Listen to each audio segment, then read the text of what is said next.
एक समय की बात है। लिसेंड्रा के शांतिपूर्ण राज्य में इसाबेला नाम की एक दयालु और प्यारी रानी राज्य किया करती थी। वह अपनी सुंदरता, बुद्धिमत्ता और अपनी प्रजा के प्रति करुणा के लिए जानी जाती थी। हालांकि दुखद घटनाओं की एक श्रृंखला ने जल्दी उसके भाग्य को बदल दिया। लिसेंड्रा एक विनाशकारी प्लेग की चपेट में आ गया, जिसने रानी के अपने खुद के परिवार सहित अनगिनत लोगों की जान ले ली थी। दुख और निराशा से हारकर इसाबेला ने काले जादू से मदद मांगी। उसने हताशा में अपनी आत्मा का सौदा शैतान से कर लिया और फिर उसने जादू टोने की प्राचीन और खतरनाक क्षेत्र में प्रवेश किया। जैसे जैसे इसाबेला जादू टोने के रहस्यों में गहराई से उतरती गई, उसका दिल ठंडा होता गया। उसकी एक बार दयालु भावना जो सत्ता के लिए होती थी, अब वो सत्ता के लालच और ताकत के नशे में गायब सी हो गई। अब वह उन ताकतों से बदला लेने की प्यास से भर गई जिन्होंने उसके प्रियजनों को और असंख्य जानों को ले लिया था। रानी की शक्ल सूरत बदलने लगी थी। पहले जैसी उसकी दीप्तिमान और खूबसूरत छवि अब डरावनी और बदबूदार हो गई थी। उसकी आंखों में भयानक अंगारों जैसी चमक सी थी। उसकी आवाज में कानों को तकलीफ देने वाली उपस्थिति थी। इसाबेला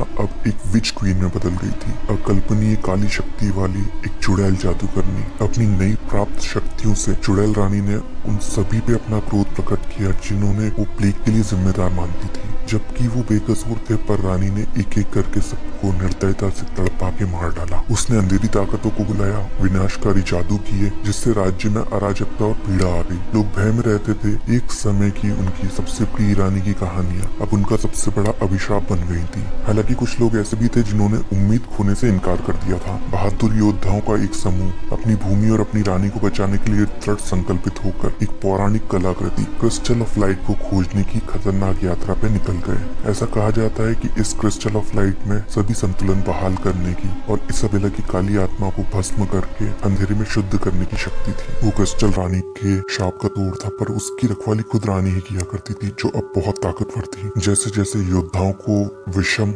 परीक्षणों का सामना करना पड़ा और उस खतरनाक भूमि में लड़ना पड़ा, चुड़ैल रानी की शक्ति और मजबूत होती गई। उस अकेली रानी ने कईयों को मौत के घाट उतार दिया, लेकिन उस टीम का उनका अटूट दृढ़ संकल्प और एकता कायम रही और अंततः उन्होंने रानी से वो क्रिस्टल छीन लिया। सिपाहियों के सरदार ने अपनी जान को गंवाते हुए वो क्रिस्टल रानी के दिल के पार कर दिया। अचानक से एक तेज रोशनी से वो चुड़ैल जलने लगी और राख हो गई। फिर उसी राख ने वापस पुरानी रानी का रूप ले लिया। स्पष्टता के इस एक क्षण में और अपने इस नए जीवन में इसाबेला को अपने अपराध की गहराइयों और अपने द्वारा किए गए विनाश का एहसास हुआ। अपने चेहरे से आंसुओं की धारा बहते हुए उसने अपने भीतर की रोशनी को गले लगा लिया और अंधेरी की पकड़ को तोड़ दिया जिसने उसे अभी तक बांधा हुआ था। चुड़ैल रानी अब वापस क्वीन इसाबेला में बदल गई थी। उसका असली रूप अब वापस आ गया था। उसने अपने लोगों से माफी मांगी और राज्य को दिए अपने घावों को ठीक करने के लिए अपनी शक्ति का उपयोग भलाई के लिए करने की कसम खाई। रानी इसाबेला के इस नए शासन के तहत लिसेंड्रा एक बार फिर से फला फूला। चुड़ैल से रानी बनने के इस सफर में कई योद्धाओं ने अपनी जानें गंवाई, परंतु उनका मकसद अंततः पूरा हुआ। Thank you.